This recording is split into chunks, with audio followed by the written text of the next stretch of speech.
Sally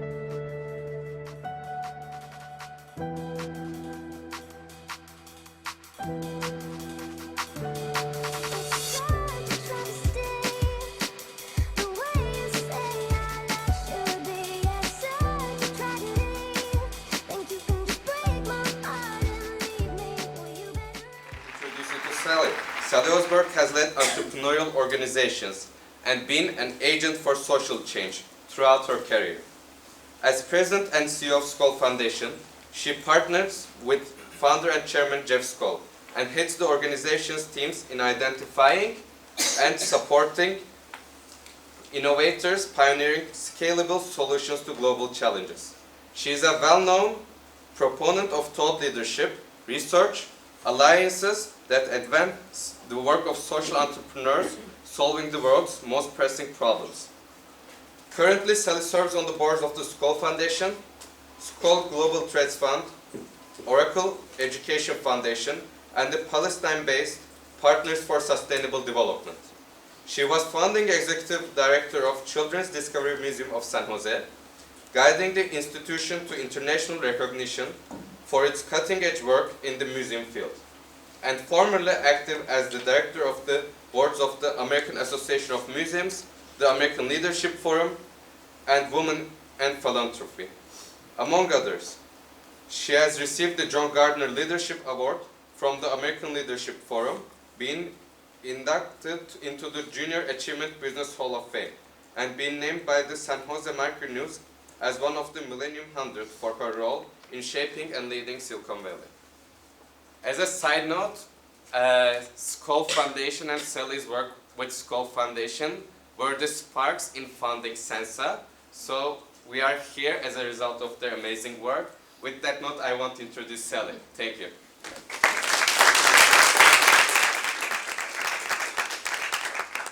Thank you, Barish. Let's see, I think I'm supposed to turn this up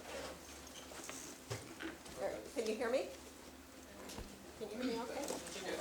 Yeah, okay, good. It's wonderful to see you. I know this is getting close to finals, or it is finals, and so I figure the people who are here are really, really keen on social entrepreneurship. So congratulations for being here, and I'm not going to disappoint you. But I will talk for the first half an hour or so, and then we'll engage in some conversation, and that's where I hope you'll ask me some really interesting, thoughtful, provoking, great questions. I think Barish wanted me to lead off this series, but I end up closing it out. So I have some idea about what some of the speakers you've heard from have said. I'm going to agree with a lot of what they've said, and I'm going to disagree with some of them. So you'll make up your own minds about what you think social entrepreneurship is, what you think its potential is, and whether you think it really has something important and new to offer the world. I happen to think it does, but I'm a true believer. So I was asked for this talk to talk a little bit about my own journey first, so I'll spend a little time on that. And then I'll talk about, ooh, God, that's, God just showed up or something. Anyway, then I'll talk about the work of the foundation, our strategy, our evolution, and some of the social entrepreneurs with whom we work. But I'd like to frame my talk as really partners in possibility. That's how we think of the social entrepreneurs with whom we work, that there are partners in creating the world we all know is possible, is within reach, and their vision and their hard work gives us a real glimpse of what the world could be like. At about the age of 10, I gave up fairy tales and started reading biographies. The ones I liked best were the ones about really fearless, courageous women like Florence Nightingale and Jane Addams and Eleanor Roosevelt. They had it all over Cinderella or Rapunzel as far as I was concerned. They didn't just think about what the world could be like. They went ahead and did some remarkable, remarkable things. They were courageous, they were smart, and they had a bias for action. Moreover, they were often really challenging the norms of the day. They were all women. I read, biographies about some pretty amazing men too, but these women really were out to change the world, and change the world they did. Jane Addams brought the settlement movement, really founded social work in the US, bringing Hull House to the slums of Chicago. She really imported the settlement house movement from the UK, where it originated. She brought this to the US in the late 19th century. And every progressive movement you can think of, suffrage, civil rights, women's rights, every progressive movement, children's rights even, has Jane Addams' fingerprints all over it. A remarkable, remarkable social entrepreneur. And I love this quote of hers, that nothing could be worse than the fear that one had given up too soon and left one unexpended effort that might have saved the world. So saving the world has not just come about as a newfangled idea. This was very much in evidence at the turn of the century with Jane Addams. And she looks kind of dour in that portrait. But in fact, she had a great sense of play and fun. Hull House had playgrounds and was really a place designed to bring families together in a very socially unusual way for the time. Florence Nightingale. You probably think of Florence Nightingale as the lady with the lamp.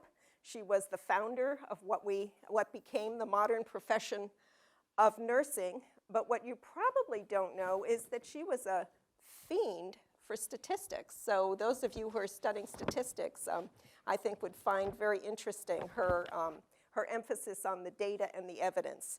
So when she came back from the Crimea after nursing the injured, the sick, the soldiers who were stricken from the battle, the Crimean War, she dug into the data and she realized that more deaths occurred because of diseases like cholera and typhus and dysentery than from battle scars or gunshot wounds.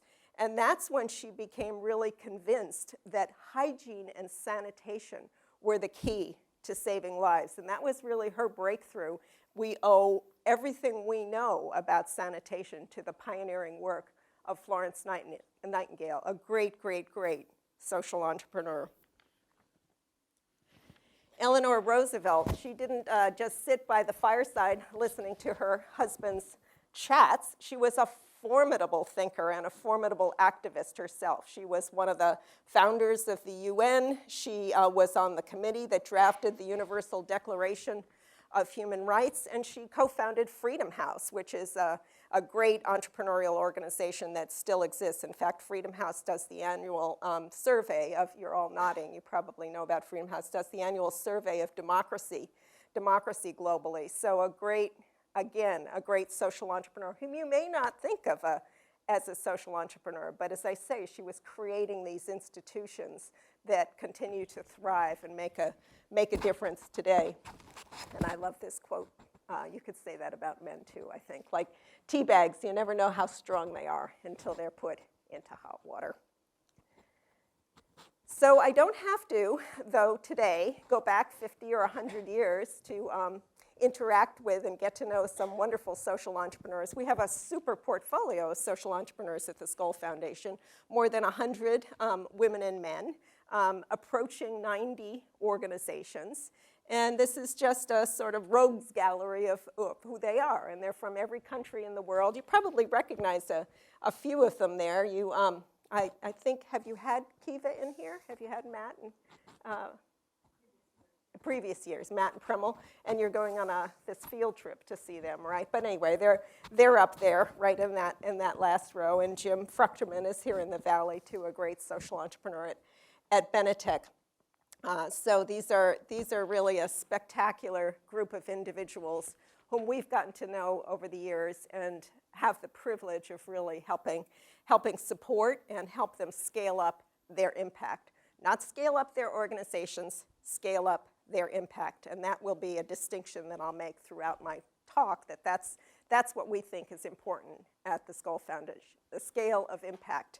The scale of the organization is really insignificant when you're out to make a difference. Jeff Skoll, Stanford MBA, I too have some wonderful Stanford connections in addition to my boss being a Stanford GSB graduate. My daughter did her PhD here in the School of Education, and she gives me a lot of grief, actually, about social entrepreneurs working in education because she's a huge champion and very biased towards strengthening public education, and she worries, and probably some of you have heard this argument, she worries that social entrepreneurs working outside the system are undermining it rather than stimulating it. So we have many fierce arguments about this, as you can imagine.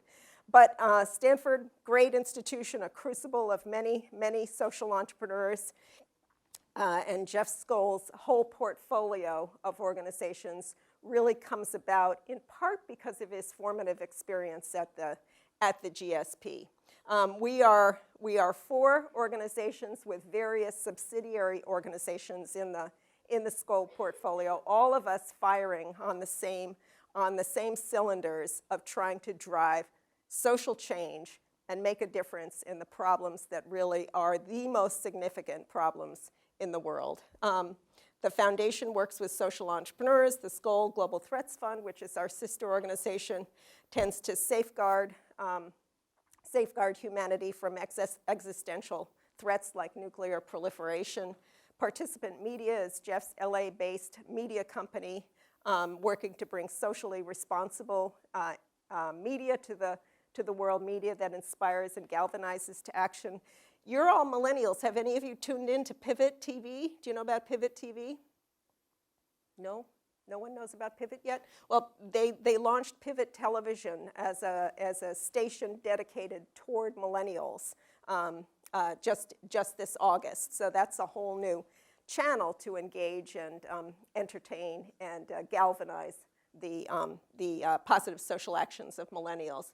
And then Capricorn Investment Group manages Jeff's assets and the foundation assets with the principle of trying to align the financial assets to drive positive social change. So everything in Jeff's portfolio is really addressing the imperative of trying to bring about positive change. Storytelling. I started by talking about my own path of being influenced by these biographies, which are really powerful stories of people who made a difference in the world.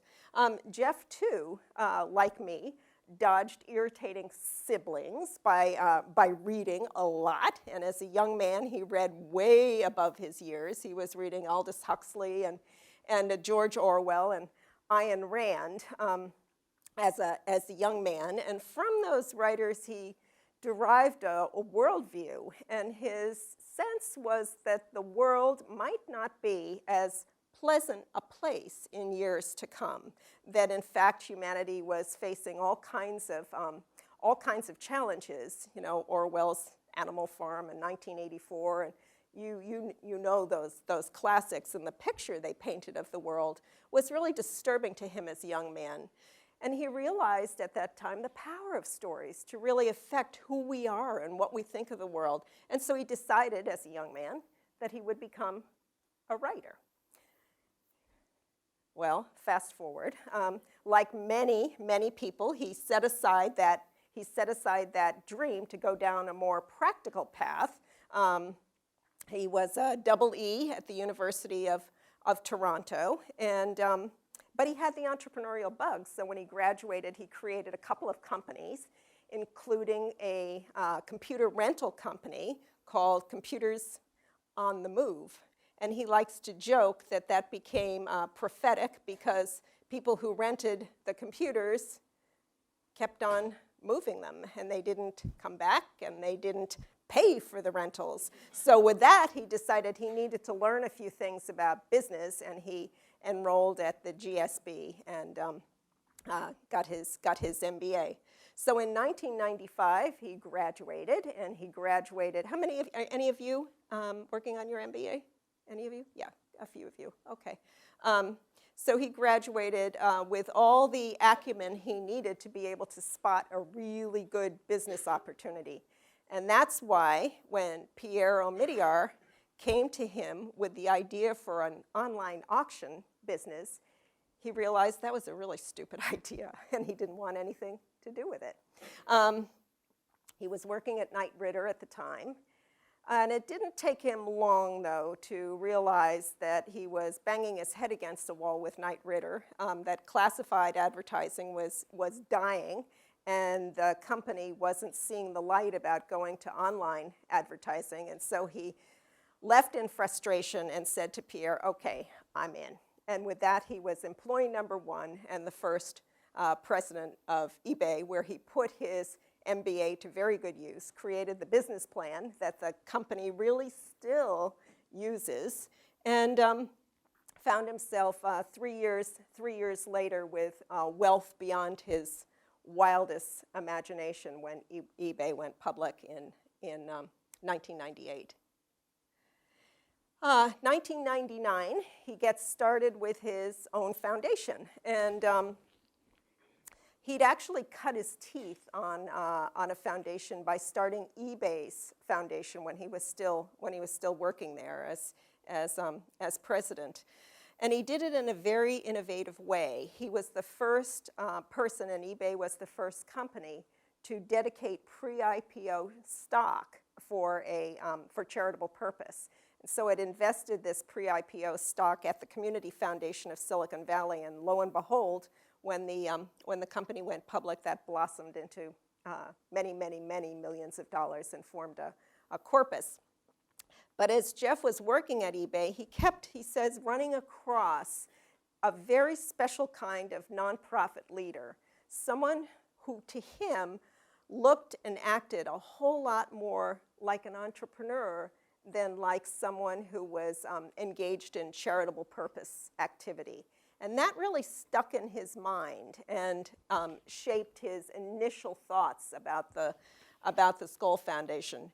This was his vision then, and it continues to be the guiding vision for the foundation and for all Jeff's enterprises today.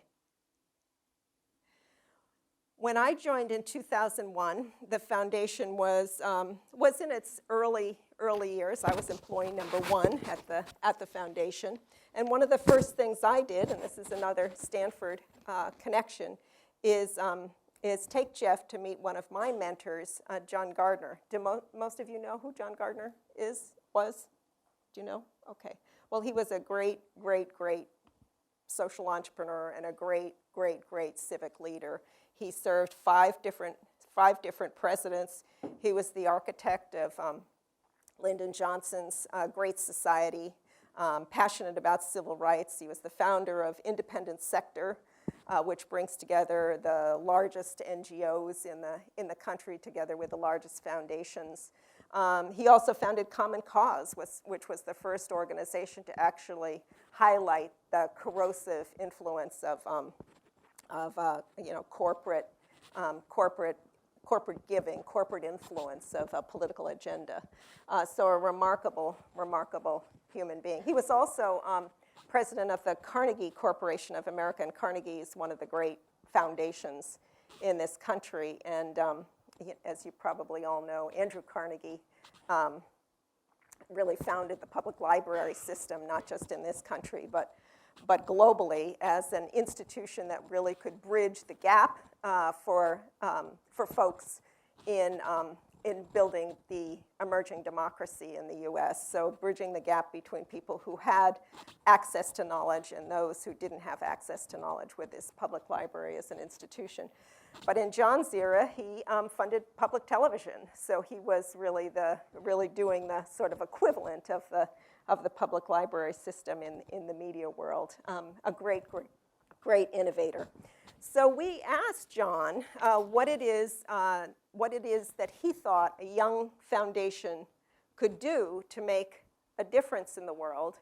And John said in his very sage and provocative way, bet on good people doing good things. And that really became and still is a mantra for us at the foundation and helps us think about social entrepreneurs as those good people doing good things on steroids. So that was the sort of first glimmer of how we would differentiate ourselves by focusing on social entrepreneurs. So what are these people we think of as social entrepreneurs? Well, as Muhammad Yunus likes to say, you know them when you see them. Victoria Hale, I think one of the great social entrepreneurs, a serial entrepreneur now. She's founded her second venture. Victoria is a pharmaceutical scientist, had worked with Genentech and a number of other companies. And what drove her crazy was seeing on the shelves of big pharma medicines, therapies, drugs that could address infectious disease and the burden of infectious disease in the developing world, but that they stayed on the shelves of big pharma as IP because the markets that needed them couldn't afford them. So with that, Victoria created the first nonprofit pharmaceutical company, the Institute for One World Health, to really bridge that gap between big pharma and the markets who needed these drugs and therapies. So what are social entrepreneurs? Well, the really simple answer, I think, and one that I believe everybody is capable of remembering, is that social entrepreneurs are entrepreneurs for social benefit. They are every bit as disciplined, as innovative, and as disruptive as the most iconic entrepreneur you can think of, whether it's Steve Jobs or Jeff Bezos or Martha Stewart. They are every bit the entrepreneur, but their goal is cracking the code on social problems. That doesn't mean that they might not have a revenue-generating idea. It doesn't really matter if they're working in a for-profit, or they working as a market-based venture. They are trying to crack the code on a social or environmental problem, but they are entrepreneurs first and foremost. And one of these days, people will think of social entrepreneurs as the iconic entrepreneurs, and entrepreneurs will be a subset of social entrepreneurs. You know who this dynamic couple is? Yes, you do. Who are they? Well, that's it. Fred Astaire and Ginger Rogers. So a lot of young people don't know who these characters are. They were actually, even in my day, they were a lot older. But I like to say that social entrepreneurs are to entrepreneurs the way Ginger Rogers is to Fred Astaire. She has to do everything Fred Astaire does, but backwards and in high heels. It is a whole lot harder. It is a whole lot harder to be a social entrepreneur than it is to be an entrepreneur.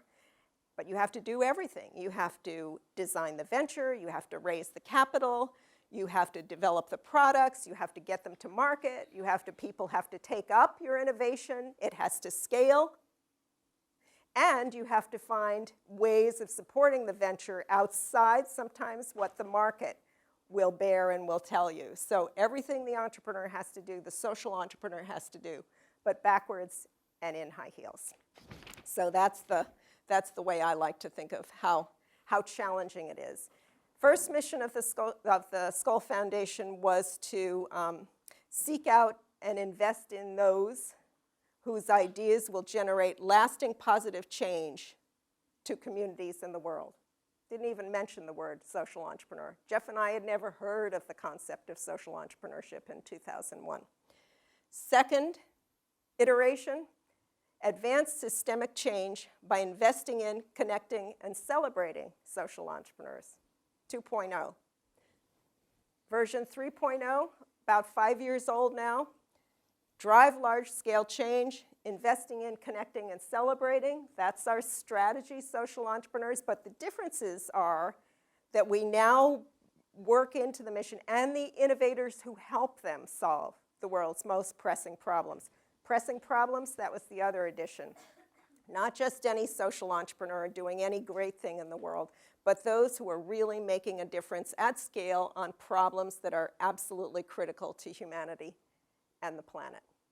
So organizations evolve, and the Skoll Foundation has been no different. We've evolved as well. Our thinking has evolved, our learning has evolved, our experience has shaped who we are and what we care about and how we do our work.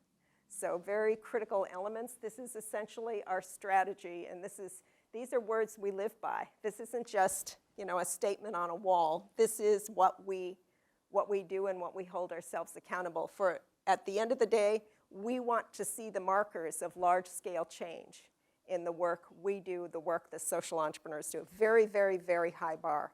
We're not trying to be all things to all people. We are trying to invest, connect, and celebrate in ways that actually power up social entrepreneurs out to change the world. So invest comes first. And what does that mean? Invest, well, I'm going to explain to you, but this is a shot of the Skoll World Forum. You can see that iconic social entrepreneur. You recognize him in the middle, Muhammad Yunus. You may not recognize the young woman to the right of him. That's his daughter, Monica Yunus, who is an opera singer and a great social entrepreneur herself. She's created this remarkable arts program in New York called Sing for Hope. And Mitch Besser there on the left, who's the founder of Mothers to Mothers. So this is our approach, this is our strategy, this is how we go about investing. We look at the issue, is this one of the world's most pressing problems? We look at the innovation. Can we articulate the innovation? What is it that the social entrepreneur is trying to do, and how is it distinctive from the general approaches to this challenge? Is there inflection point? Is this really poised for greater impact? Is there proof of impact along the way that this model works? We're not an early stage investor. We are an inflection point, a mezzanine investor. So organizations we support have anywhere from 5 to 20 years under their belts, and they've maybe proven their model in a single country like India, and are now taking it global, or they've honed their strategy in some way so that they are really poised to scale it globally in a very significant way. Issue, innovation, inflection point, and impact potential. We call it the 4 I's. And of course, the first criterion is the social entrepreneur, or the team of social entrepreneurs behind the venture. Their integrity, their intelligence, their perseverance, their humility, all of that weighs heavily in our evaluation. We want to know that we can trust these people and that we can be their partners, and they will be our partners for life. These are the issue areas we work with. We've developed these bottoms up, and you can see in the sub-issues, these are all arenas that the social entrepreneurs are working in. So an area like environmental sustainability has many subsets to it. Education, many ways to approach it: economic opportunity, health, peace and human rights, and sustainable markets, all focus areas for the foundation. Connecting and celebrating. Our signature program, in addition to our Skoll Awards for Social Entrepreneurship program, is the Skoll World Forum. And these are just some shots from last year's forum. We partner with the Said Business School at Oxford University, where we've created the Skoll Center for Social Entrepreneurship. The Skoll World Forum is our really externally facing event. And this is where we bring together change makers from all the sectors, from academe, from media, from philanthropy, from social finance, all the sectors, with the social entrepreneurs as the stars. So other gatherings put social entrepreneurs sort of on the margin and the powerful in the center. We do it the opposite. We say social entrepreneurs are the power here, and everybody else gets to learn from, participate with, scout for new folks they didn't know about. But the social entrepreneurs are the stars of the show. Kofi Annan there spoke last year.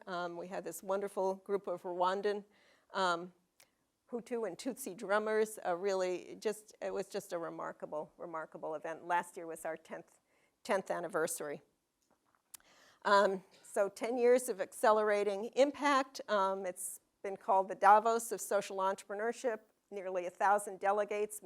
We're not trying to grow it. There are three elements here that are important for us. The people who are part of it. It's not trying to be a big conference, a cast of thousands. It has a purpose. It's a forum. It brings together people so that they can learn from and interact with and engage with one another in a really thoughtful and rigorous way.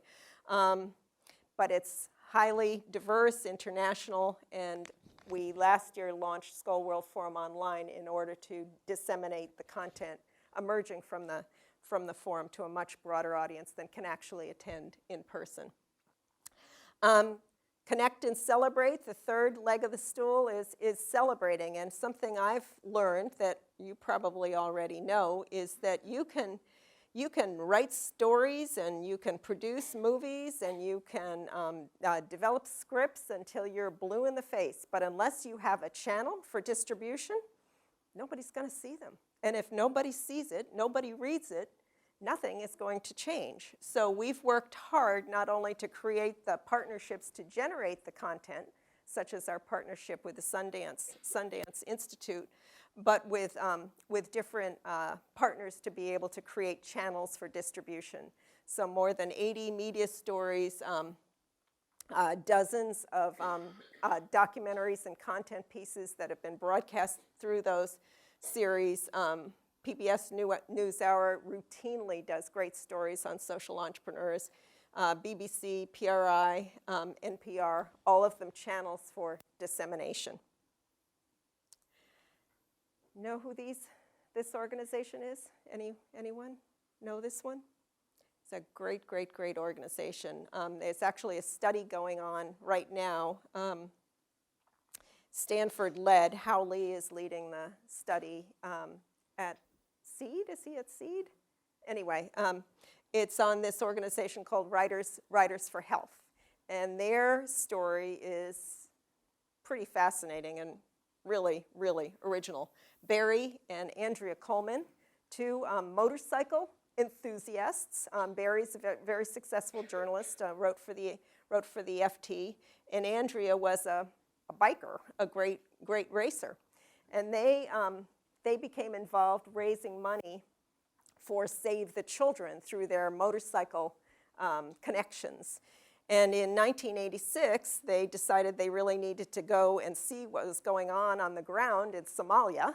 And on his way to see one of the sites where Save the Children was active, Barry's car broke down.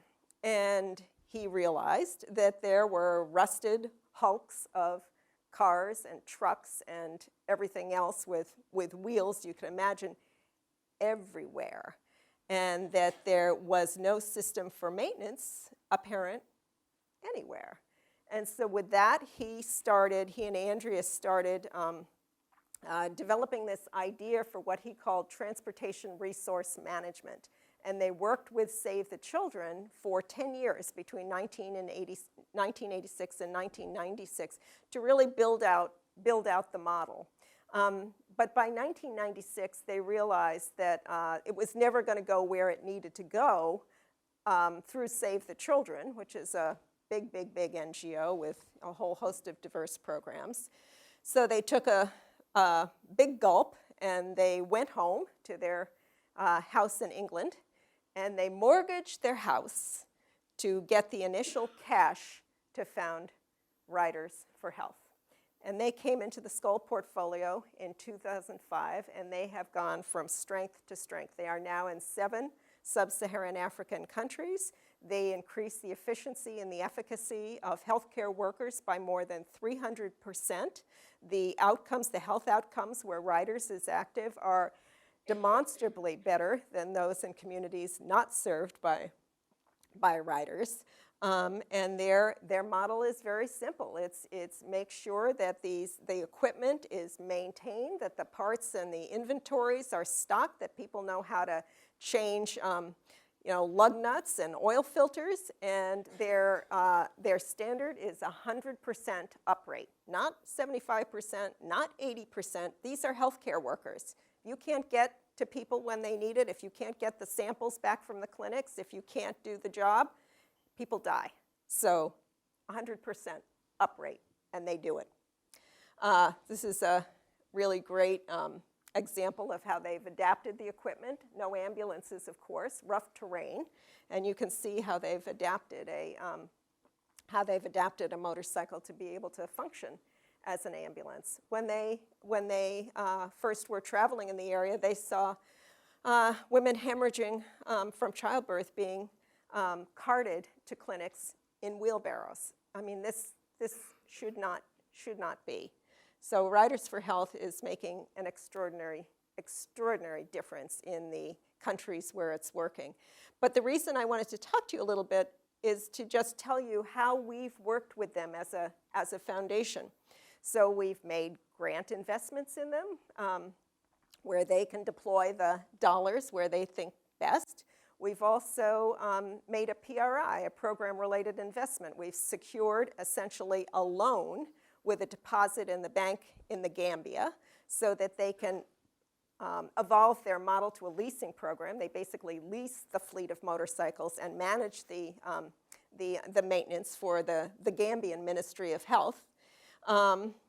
We've also worked with them to get their story into the media. They were featured in a series we did for the BBC, Alvin's Guide to Good Business.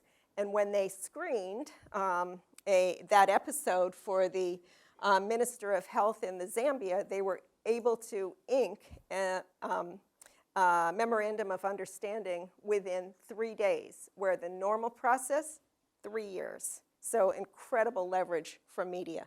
And then also the Said Business School did an executive MBA program for their staff, which is distributed in these 7 countries. So a lot of value we can bring to them as a foundation, well beyond the grant support we provide. And now I'm going to tell you about an organization that we just brought into the portfolio last year. I'm going to show you a very short video so you can see for yourself the remarkable work that Basic Needs does.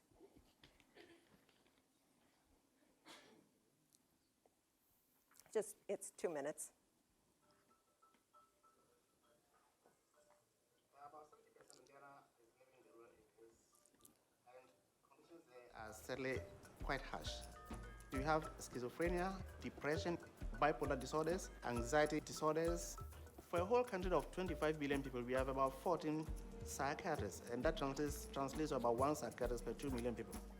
Many people never get diagnosed and never get treated.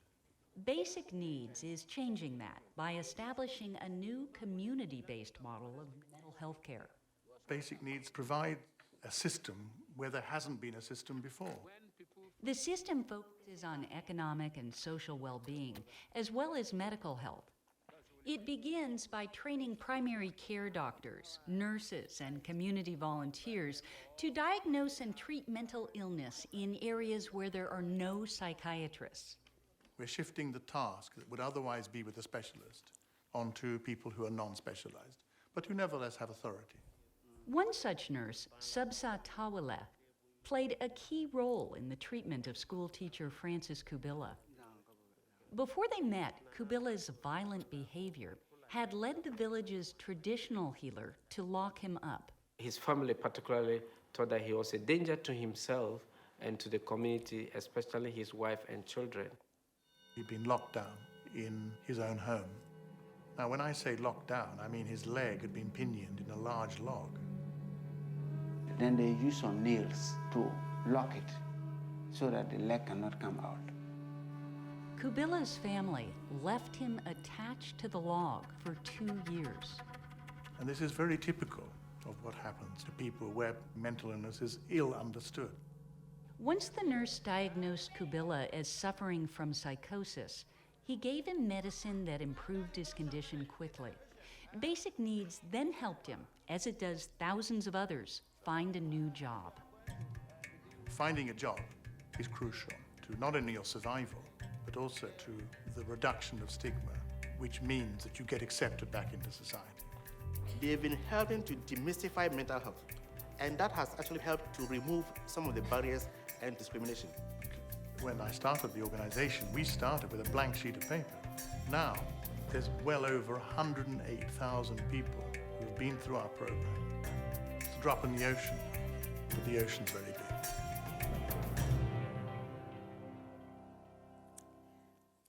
So that's a pretty powerful example of how someone can identify a problem and go to work on it with resources that are at hand. How can communities heal themselves? Diagnosis, getting the treatment, reintegrating people into society, finding them jobs. It's a holistic approach. More than 580,000 people treated so far, and on its way to becoming a real standard for mental health treatment in the developing world. And I think actually we're seeing much more south-north messaging going on happily. A lot we can learn in the developed world from approaches, humane, thoughtful approaches like Chris Underhill's. Really a remarkable, remarkable social entrepreneur.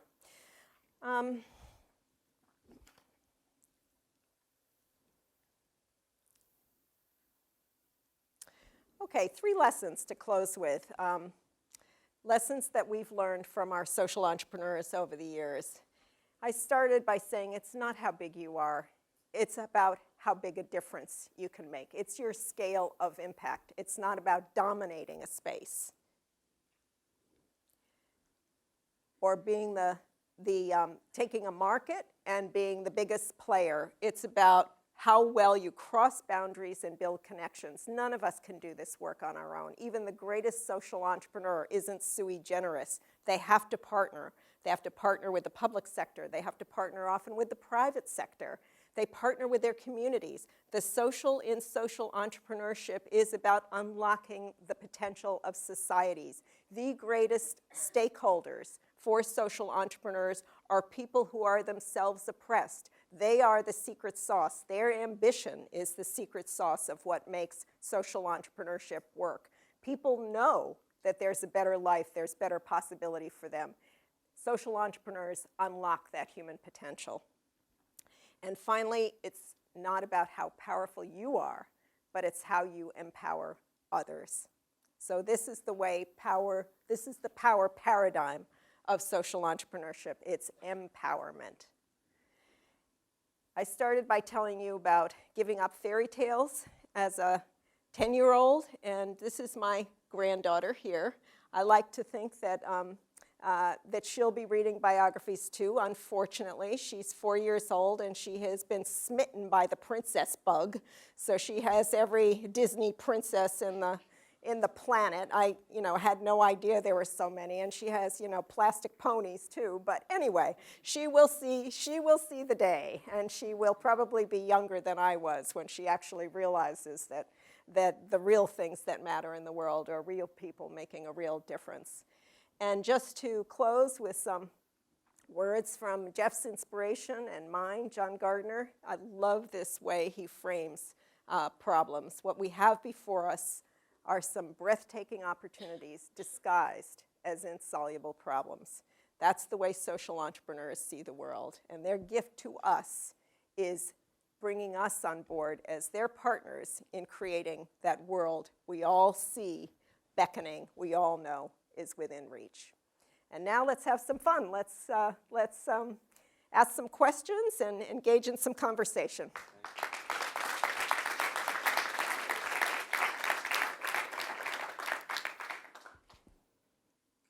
Yes, back there. Thank you for the talk. It's very inspiring.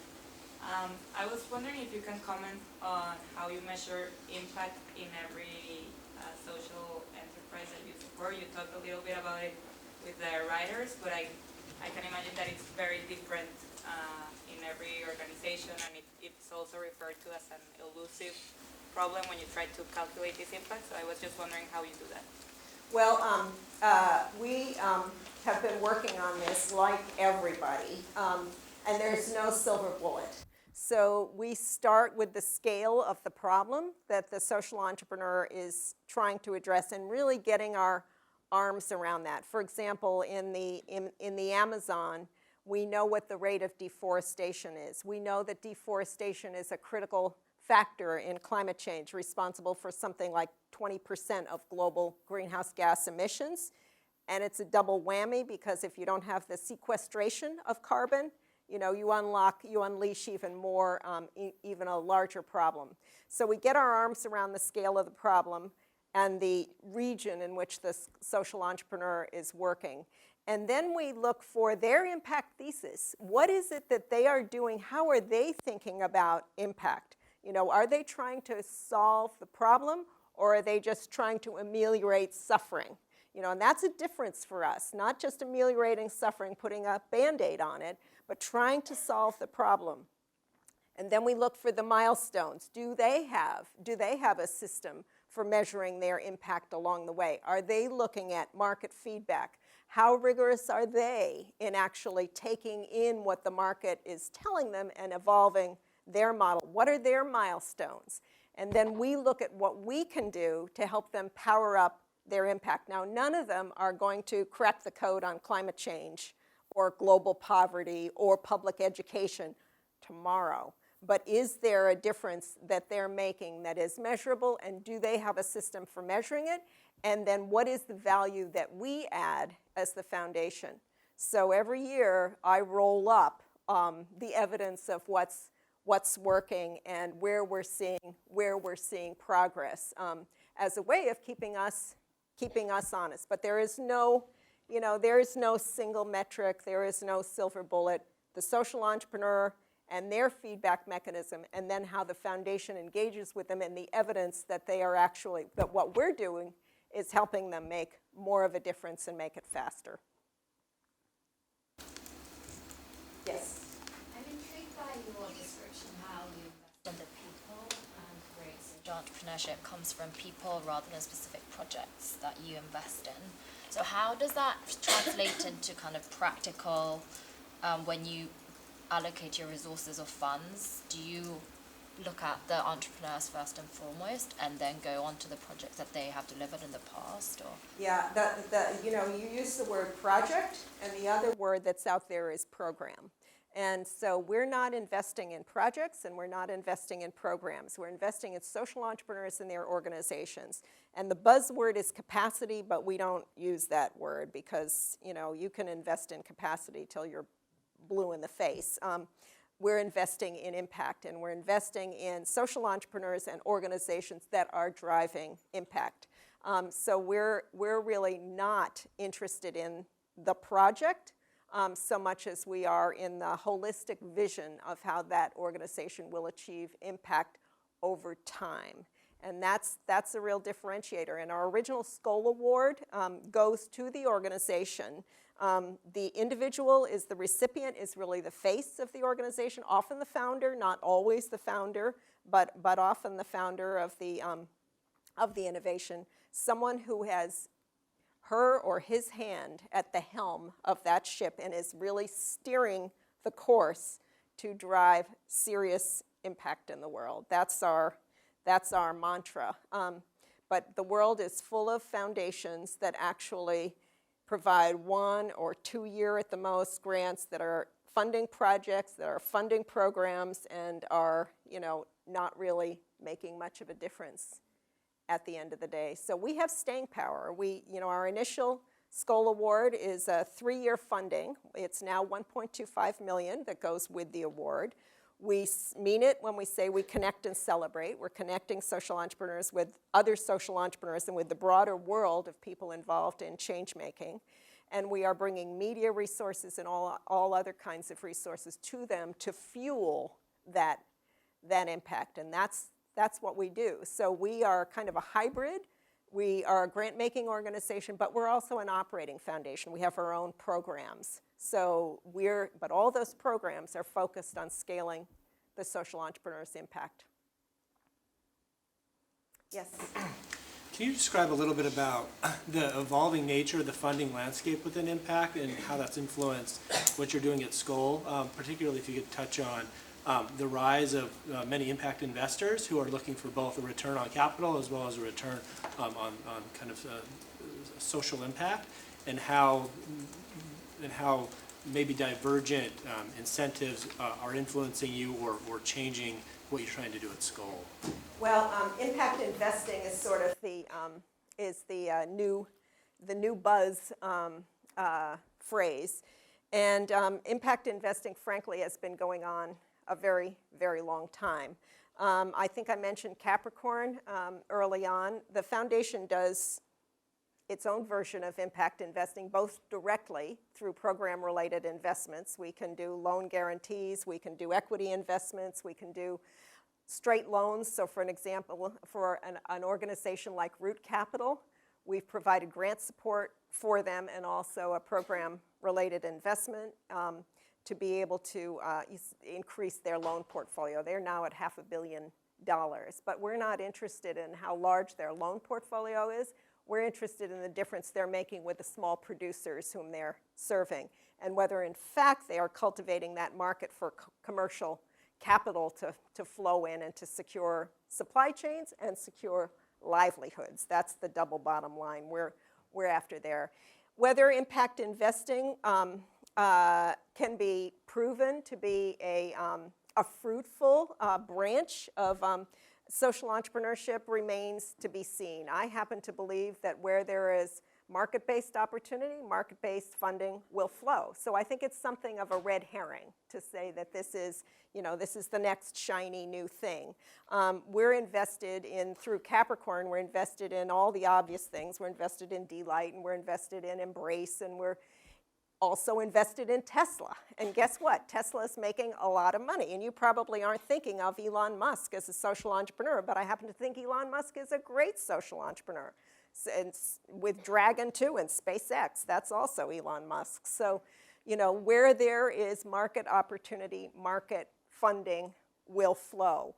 And then there's this other space with the Delights and so on, or proximity design is in our portfolio.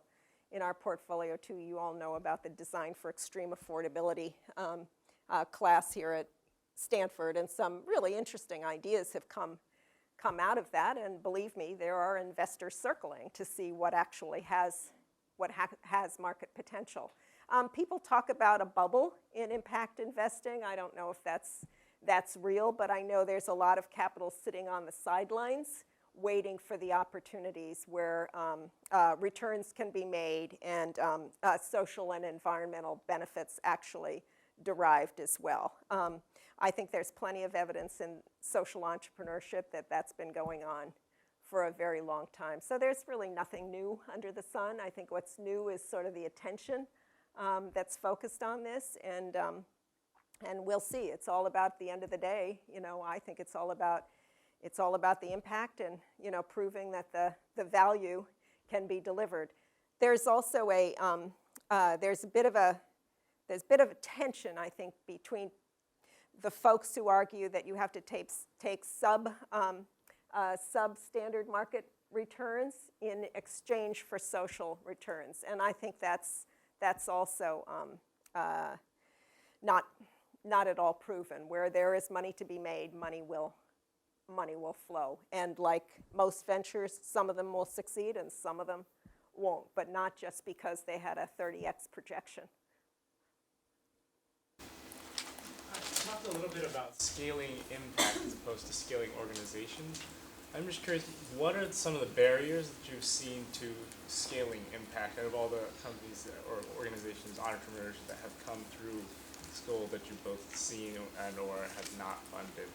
And what are some things that even like starting entrepreneurs should think about in terms of scalability? Well, I think that the greatest thing, and this was a real aha for us, was this idea that there's an ecosystem of actors.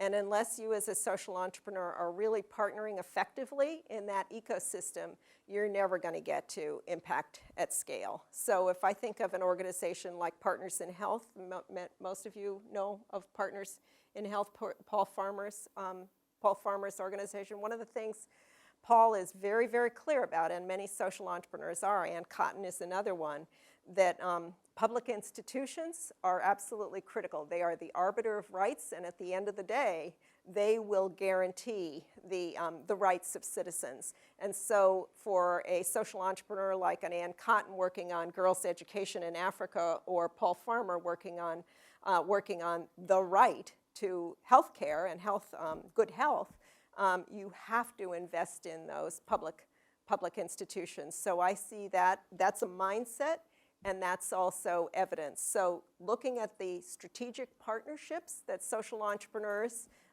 engage with, and I'm not talking superficial here. I'm not talking about marriages of convenience or a laundry list of all the organizations you work with or partner with. I'm talking about serious strategic partnerships where there is genuine learning and reciprocity. There is a great piece in The Economist several weeks ago that I could have written 2 years ago, and it was a case study of this organization, Amazon, and how Amazon worked with the Brazilian government. Amazon's an NGO based in Brazil, pioneered the use of satellite technology to monitor real-time deforestation in the Amazon basin. But they partnered with media, they partnered with the government, they got organizations and municipalities onto blacklists. They got them so that they wanted to get off the blacklist. They got the government to realign the incentives. And lo and behold, deforestation started to change in the Amazon. Amazon was a player, but Marina Silva in the environmental ministry was also critical. Lula's policies were critical. The media was critical. And finally, you get the municipalities signed on and corporations who are adopting more sustainable ranching and farming practices in order to preserve the ecological ecosystem while continuing to profit. So all of that partnership is what really makes the difference, I think, between, I guess we have electrical monitoring here.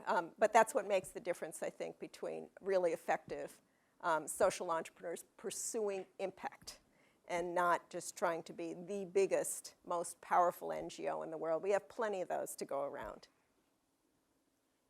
Yes? So I'm working in this space right now, and I just had a couple questions around the grant money, PRI concept. So we secured a lot of grant money for sort of our seed round, but as we look towards Series A, I'm just wondering, where do we go? When does PRI become an option for us, and how do we approach that? I mean, I know how to approach VCs and angels.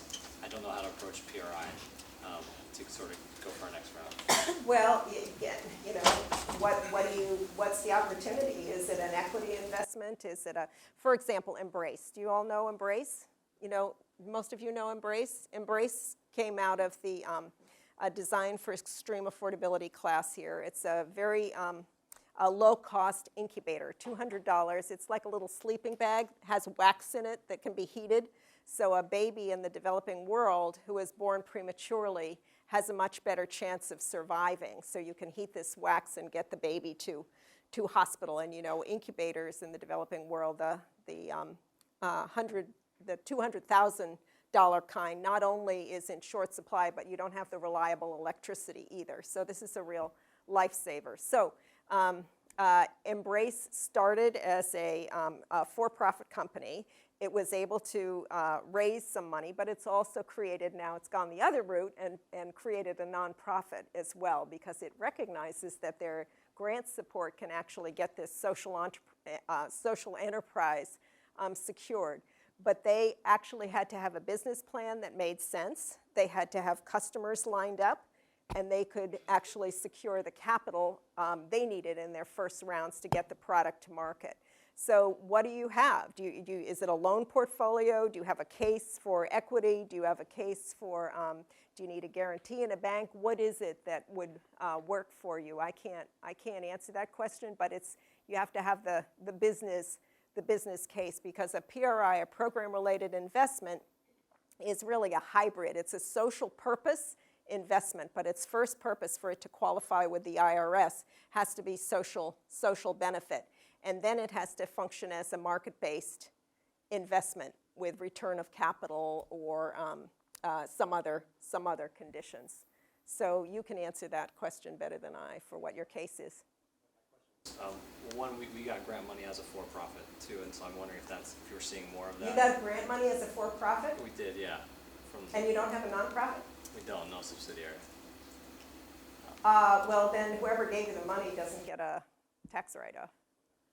I mean, that's the rule. That's the IRS rule. So someone can give you money and just assume it's going for a good purpose. That's fine. There's no rule against that, but they're not going to be able to deduct it.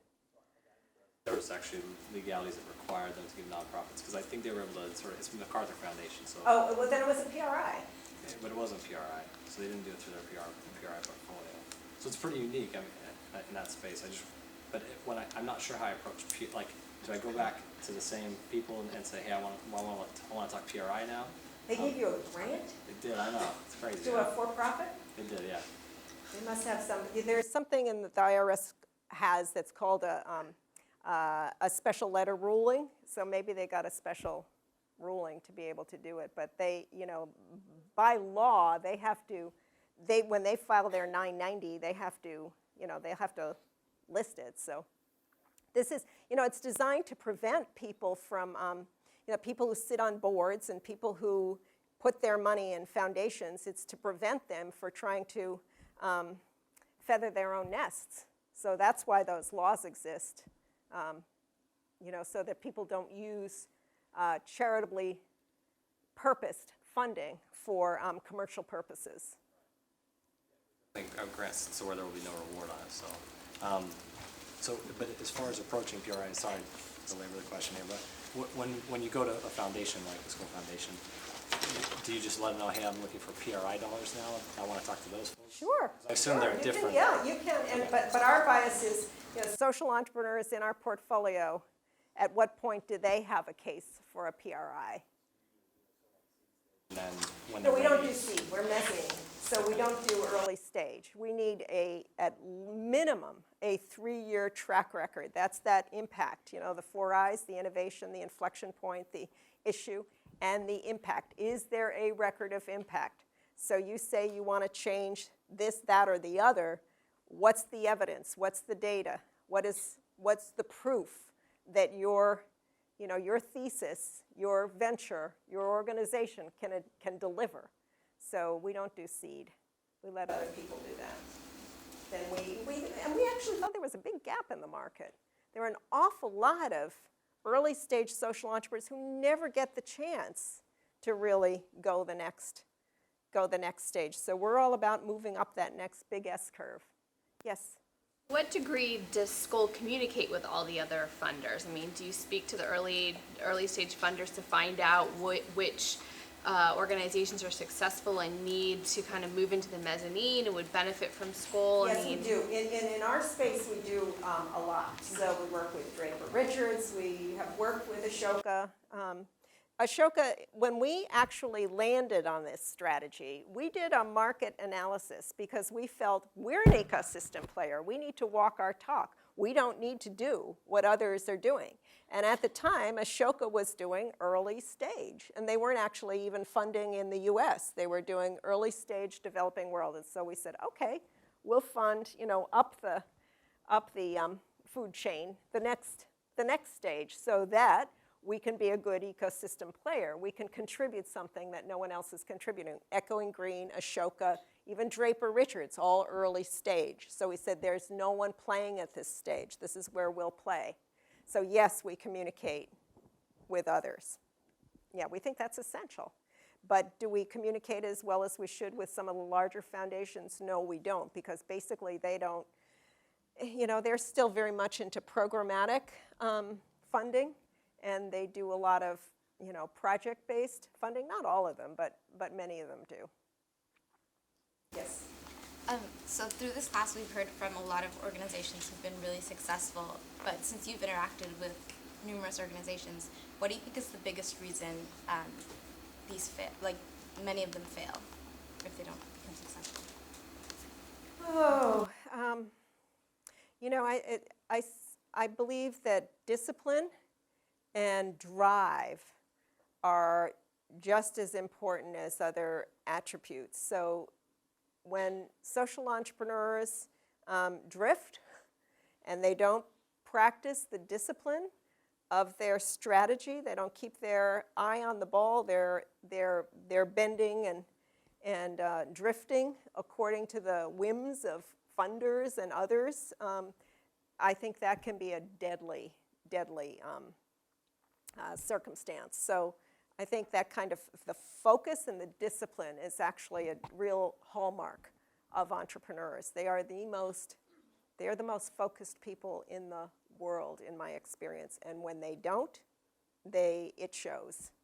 So I think discipline is just as important as creativity and innovation and the rest of the things you associate with entrepreneurship. Yes? In traditional entrepreneurship, people talk a lot about failure, and when traditional entrepreneurs talk, often what they start with is the ways that they failed early on and what they learned from that. When social entrepreneurs talk, they almost never start with, here are all the ways that I messed up and didn't work. How do you think about failure in the context of social entrepreneurship? Well, first of all, when we're talking with entrepreneurs, remember we're mezzanine, so they've got most of them have anywhere from 5 to 20 years. And so they are going to, I talk about integrity.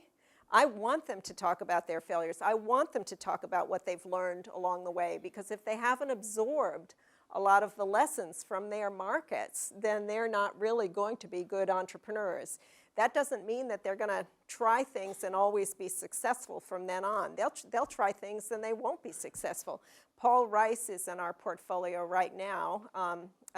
He brought fair trade to the U.S. Fair trade had been pretty much a phenomenon, a European phenomenon. He imported it to the U.S. And sometimes that happens. Entrepreneurs sort of they repurpose something from one context to another. But he's now trying to pioneer this fair trade for all and go beyond the smallholder to the plantations, to the big plantations. Very, very, very controversial. Very controversial in the whole fair trade space. He may not succeed. He may fail. But he believes he's on the right path. He's dead set on going this route. It's a new strategic angle for him, and he may fall flat on his face. So it's okay to fail, but it's not okay to play fast and loose when lives and livelihoods are at stake. And that, I think, is really true of social entrepreneurship. I mean, it's not just disappointing your investors. It's risking people's lives. So I think it's important to have that discipline about what you're doing and to really be in tune with what your market is telling you. Yeah.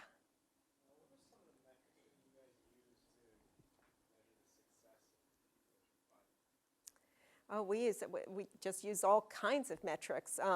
So what are some examples? So back to Paul Farmer. One of the stories I think of efficacy for partners in health was the way it went after proving that you could administer complex drug protocols in very poor environments. The WHO refused to okay tuberculosis medications for the shanty towns in Lima when a bad TB outbreak occurred there, and he went about getting the resources to prove that in fact you could achieve superior results to those in the developed world with a 98% cure and efficacy rate.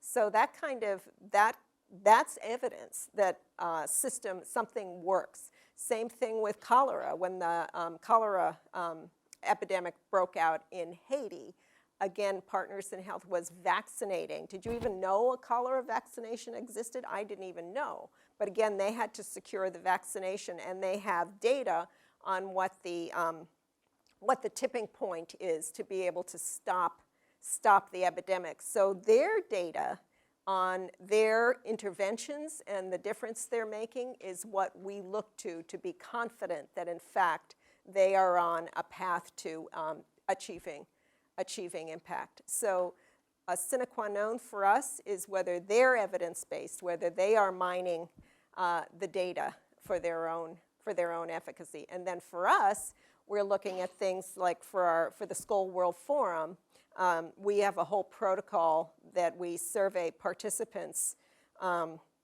around the value that they derived, that, you know, whether they made contacts, whether they've raised money, whether they've learned something new. So really trying to hold ourselves accountable for delivering a valuable experience rather than a, you know, show and tell. So different methodologies for different programs and purposes. Yeah? No question. How and where do you see the future of entrepreneurship? Where does social entrepreneurship? Like we've had speakers come and say that it's just a fad that'll just fade away and not be anything. We've got others who say that it's the future of entrepreneurship in general, that entrepreneurship will become social entrepreneurship at some point in the future. Where do you stand on the sort of on what you see where it leads on to? Well, I think I'm off that second school. So I look at all of you. And your interest in social entrepreneurship. So why do you think you're interested in social entrepreneurship? Why are you interested in social entrepreneurship? I'll put it back on you. My theory is that you're interested in social entrepreneurship because you realize that the world is not headed in the direction that you believe it should be. You see environmental degradation, you see climate change, you see new weapons and diseases, you see uprisings that aren't being resolved. You see people without hope, and you think, no, there's a better way. There's a better way, and so I think that's the only way the world changes. Jean Monnet, who was one of the architects of the European Union, said nothing changes without individuals, but nothing lasts without institutions. And I think social entrepreneurs are key to building the new institutions and revitalizing the existing institutions that will really be the basis for the world. You have all over the world. You have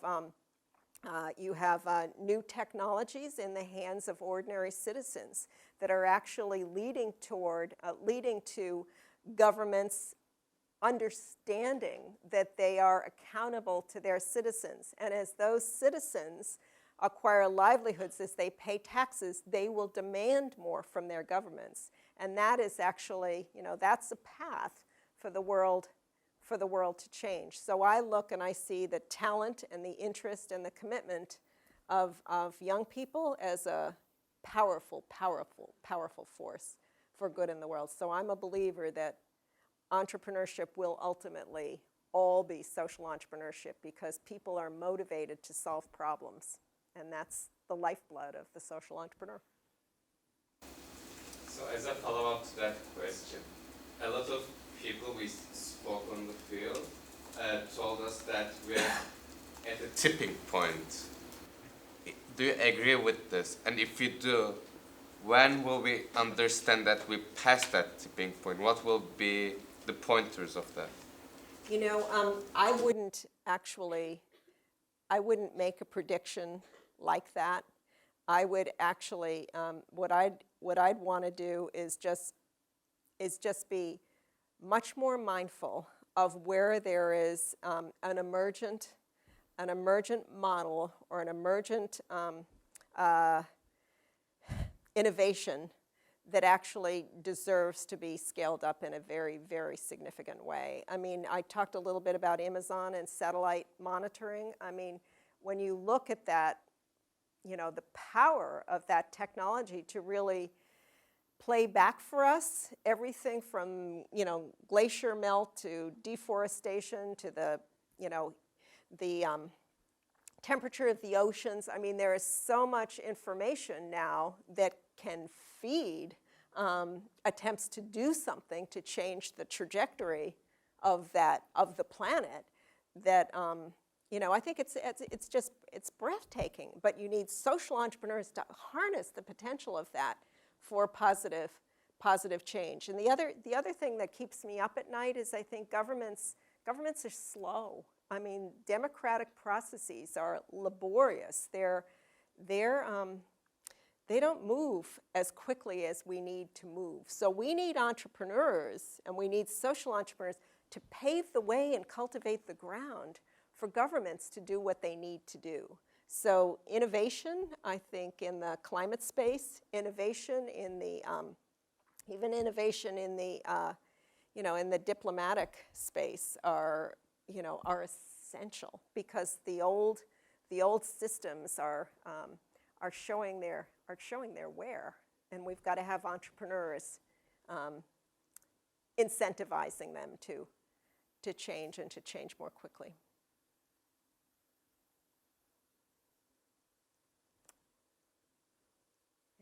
Melanie? Sure. I'm curious where you see the Skoll Foundation. What's next for you?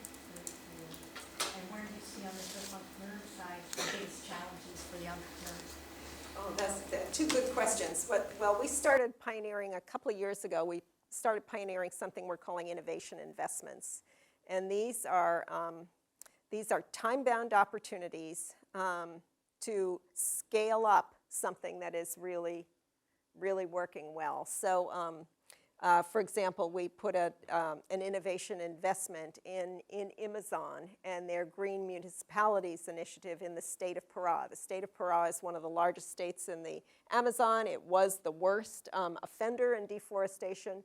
134 municipalities have now signed on, and they're on their way to becoming sort of the gold standard of sustainable logging, sustainable ranching, proving that you can actually achieve your economic goals as well as your environmental and social goals. So that's a good example of an innovation investment, and an innovation investing is sort of a new, it's a new direction for the foundation. But all of that is about driving impact and scaling up impact and proving what's working.